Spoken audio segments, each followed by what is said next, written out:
L'amour entre Psyché et son mystérieux amant Eros est un amour très particulier. Pour en découvrir les prémices, je vous invite à aller découvrir la première partie de cette histoire. Pour les 1 an de leur relation, Eros autorise Psyché à revoir ses sœurs, mais à une unique condition, ne jamais parler de lui. Et la joie emplit le cœur de Psyché. Dès le lendemain, elle sortit du palais et Zéphyr transporta Psyché jusqu'au rocher qui avait été laissé sur la colline où elle avait été abandonnée. En plus de l'anniversaire de la relation entre Psyché et Eros, cette date marque le jour où Psyché a disparu. Le roi et la reine avaient donc organisé une marche jusqu'à ce même rocher où Psyché avait été abandonnée en mémoire de leur fille. Tous étaient déjà partis, sauf Calanthée et Zona qui étaient restés pour rire en secret du supposé triste sort de leur sœur. C'est alors que, portée par Zéphyr, Psyché débarqua. Les 2 sœurs furent si stupéfaites que leur mâchoire faillit en tomber. Elles qui pensaient leur sœur dévorée ou en proie à un terrible monstre, la voici arrivée, rayonnante, dans des vêtements magnifiques. Les sœurs cachèrent leur jalousie derrière une fausse joie en assaillant Psyché de questions. D'où viennent ces vêtements? Qui est son mari? Où vit-elle? Etc. etc. Psyché les calma, leur indiquant qu'elle allait tout leur montrer. Elle demanda à Zéphyr de souffler et le vent de l'ouest souleva les 3 femmes pour les mener jusqu'au palais enchanté. La surprise des 2 sœurs était immense face à ce palais exceptionnel. Calanthée en vint même à penser qu'il s'agissait là de la demeure d'un dieu. Mais face à leur sœur, elles firent toutes de mine de ne pas être particulièrement émerveillées par tout ce luxe. Finalement, la question fatidique arriva. Mais à qui appartient ce palais? Psyché se souvint de sa promesse et inventa une histoire de très beaux chasseurs et de riches propriétaires terriens. Mais quand vint la question de son nom, Psyché ne sut répondre. Elle esquiva la question et n'y répondit jamais. Le soir arriva et il fut temps pour les 2 sœurs de repartir chez elles. Psyché était triste de devoir voir ses sœurs partir, mais elle était ravie de la journée passée. Elle était d'autant plus heureuse qu'elle avait tenu la promesse faite à Eros. La nuit venue, elle lui raconta tout. Eros mit de nouvelles fois en garde Psyché contre ses sœurs, mais touché par le bonheur de l'élu de son cœur, il n'insista pas. Il en profita même pour lui annoncer une merveilleuse nouvelle. Leur enfant grandissait dans le ventre de Psyché. Cette dernière était folle de joie. Eros lui déclara alors que si elle gardait le secret de cette grossesse, cet enfant serait un dieu. Au contraire, si elle venait à en parler, il ne serait qu'un simple mortel.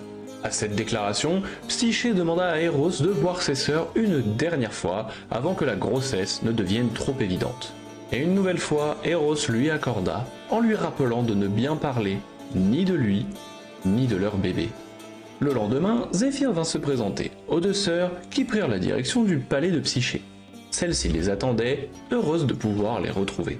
Alors qu'elles s'asseyaient à la table d'un abondant petit déjeuner, Zona et Calanthée, terriblement jalouses, questionnèrent leur sœur. À quel point connaissait-elle la chose avec laquelle elle partageait sa vie? Psyché était outrée, son amant n'était pas une chose. Ses sœurs lui rappelèrent que la prophétie avait annoncé que le mari de Psyché serait une créature, un monstre, d'où leur question. Avec le souvenir de cette prophétie, le doute s'installa dans l'esprit de Psyché, et ce probablement surtout à cause de l'être qui grandissait en elle. Psyché fit alors une confession à ses sœurs. Elle n'avait jamais vu son amant. Elle leur dit également que celui-ci ne venait que la nuit et qu'il lui interdisait de le voir. Pourtant, elle avait pu le toucher et était certaine qu'il possédait un corps d'homme, bien couvert de peau et non pas d'écailles ou de fourrure. Les sœurs se regardèrent. Elles firent alors part à Psyché du pouvoir de métamorphose, celui qui permet à une créature de prendre n'importe quelle apparence. Psyché n'y croyait pas. La tendresse, la délicatesse et la gentillesse de son amant le prouvaient. Il n'était pas un monstre. Pour les 2 sœurs, c'est plutôt l'inverse. Un monstre qui cherche à amadouer une jeune fille naïve comme Psyché se montrera doux. Et malheureusement, Psyché devait se l'avouer, elle ne pouvait pas justifier autrement le fait que son mari refusait de se montrer à elle. Le doute s'installait dans son esprit et ses sœurs en profitèrent. Elles lui présentèrent alors ce plan. Cette nuit, après avoir laissé son mari faire ses affaires, elle devait rester éveillée jusqu'à ce que lui s'endorme. Ensuite, elle devrait aller se munir d'une lampe et d'un rasoir, celui qu'utilisent ses servantes pour lui couper les cheveux. Et enfin, elle devrait trancher la tête de cet horrible monstre. Et Psyché s'exécuta. Cette nuit-là, alors qu'Eros s'était endormi, elle se munit d'un rasoir et alluma une lampe. Et sa stupéfaction fut immense. La chose qui se trouvait face à elle était le plus bel homme qu'elle n'avait jamais vu. Mais cet homme avait une particularité. Ou deux magnifiques ailes. Et ces ailes permirent à Psyché de comprendre immédiatement l'identité de son amant. Eros, le dieu de l'amour en personne. En sa surprise, elle se montra maladroite. Elle fit tomber de l'huile bouillante sur l'épaule du dieu qui se réveilla. Il faisait face à l'élu de son cœur, une lampe allumée dans une main et un rasoir dans l'autre. Une seule seconde suffit à Eros pour comprendre ce qu'il se passait. Le dieu poussa un cri de douleur alors que son cœur se brisait. Il déploya ses ailes et s'envola avant que Psyché n'eut le temps de le retenir. Elle s'effondra en larmes alors que le palais s'estompait peu à peu. Elle était à présent seule, avec son chagrin, au milieu de la forêt. Le cœur brisé, dans un désespoir profond et avec une haine pour sa personne, ses doutes et son comportement, elle ne pensait qu'à une chose, mettre fin à sa peine en mettant fin à sa vie. C'est alors qu'une étrange créature, mi-homme, mi-chèvre, l'interrompit. « Je ne te permettrai pas de commettre cet acte atroce. » Cet être n'était autre que Pan, dieu devin, protecteur des troupeaux et des bergers, fils d'Hermès et de la nymphe Dryops. Grâce à ses pouvoirs de divination, il avait pu prédire les intentions de Psyché. Pan lui dit alors ces mots. « Tu devrais te demander ce qui t'a mené ici. Si c'est l'amour, tu dois prier Aphrodite et Eros pour qu'ils t'apportent conseil et réconfort. Si c'est toi-même, tu dois vivre pour racheter tes fautes. Et si c'est autrui, tu dois vivre pour te venger. » Était-ce le chagrin ou une véritable compréhension qui traversa l'esprit de Psyché? Seule elle le sait. Néanmoins, elle comprit que celle qui l'avait poussée à douter de son amant n'était nulle autre que ses très chères sœurs. Psyché retourna à son palais et déclara ceci à chacune de ses sœurs, l'une après l'autre. « Ma chère sœur, j'ai suivi vos instructions à la lettre et j'ai découvert que mon mari n'était nul autre que le grand dieu Eros. Il me révéla que j'avais été invité dans son palais uniquement pour s'attirer tes bonnes grâces. Va me chercher ta superbe sœur Calantée, ou Zona selon l'interlocutrice. Dis-lui de se rendre sur le rocher, qu'elle se jette dans les bras de Zéphyr. Il la conduira jusqu'à moi. Va, Psyché, et fais comme je t'ai ordonné. » Calantée, tout comme Zona, sentirent leur cœur battre la chamade. Un dieu avait enfin reconnu leur beauté et leur valeur. Elles se préparèrent en toute hâte et montèrent sur le rocher. Calantée avait été prévenue en première. Elle y fut donc d'abord. Lorsque le vent souffla dans son dos, elle se jeta en avant. Or Zéphyr n'était pas là et personne ne la rattrapa. Elle dévala la falaise pour finir sa chute tout en bas, sans vie. Zona connut le même sort. La cupidité a eu raison des deux femmes. Cette nouvelle situation n'échappa pas à Aphrodite, pour qui l'amour n'avait pas de secret. Psyché était de retour et malheureuse à en mourir, et ce n'est certainement pas pour l'amour d'un porc. Quant à son fils, il ne sortait plus de sa chambre, victime d'un chagrin d'amour. Plus aucune flèche n'était décochée, et c'était embêtant. Pour Aphrodite, le rapprochement fut facile à faire. Eros était tombé amoureux de Psyché, lui avait désobéi, et s'était fait briser le cœur par celle que la déesse voyait comme sa rivale. L'addition allait être salée. Aphrodite enchanta Psyché, qui se dirigea inconsciemment vers un palais dont elle était en train de frapper aux portes. D'horribles créatures la tirèrent par les cheveux pour la jeter dans une prison.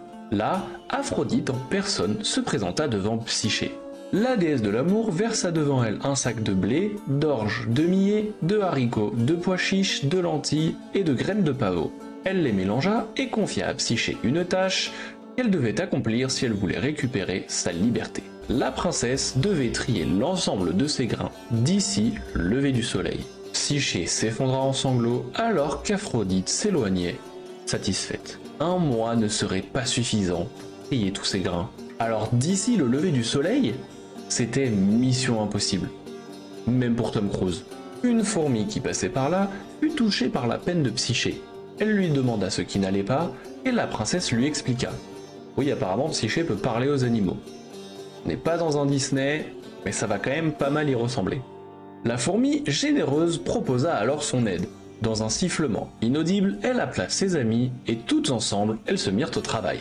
Et bien avant qu'Hélios n'ait mis un pied sur son char, la tâche était réalisée. La reconnaissance de Psyché était énorme, mais sa peine n'était pas terminée. Aphrodite était furieuse. La déesse confia donc immédiatement une autre épreuve à la princesse. De l'autre côté de la rivière, pâturent des moutons à la toison d'or. Psyché devait ramener une touffe de cette toison à la déesse. Or, ces moutons dotés d'immenses cornes ne se laisseraient pas faire et embrocheraient Psyché tel un sanglier lors d'un festin gaulois d'Astérix. La princesse le savait, c'était une mission impossible. Même pour Tom Cruise. Elle comptait plutôt se jeter dans la rivière pour se donner la mort. Toutefois, un roseau plia comme pour lui barrer le passage. « Oh, douce Psyché, ne va pas salir mes os de ta mort. Ces moutons sauvages ne te laisseront pas les approcher. Cela serait synonyme de mort pour toi d'y aller. Mais si tu patientes sur cette rive jusqu'au soir, les moutons auront changé de pâturage, et tu pourras alors aller ramasser des touffes de laine coincées dans les branches. » Psyché écouta le conseil du roseau et patienta. Le roseau n'avait pas menti. Le soir venu, les moutons étaient partis et des touffes de laine étaient restées coincées dans les branches des broussailles. Psyché traversa la rivière, en récupéra une et revint la présenter à Aphrodite. La déesse enragea.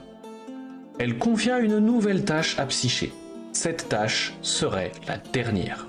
Aphrodite ordonna à Psyché de se rendre aux enfers pour demander à Perséphone un peu de sa beauté. Psyché, qui ne songe toujours qu'à mourir, se dit qu'un voyage aux enfers est plutôt le bienvenu.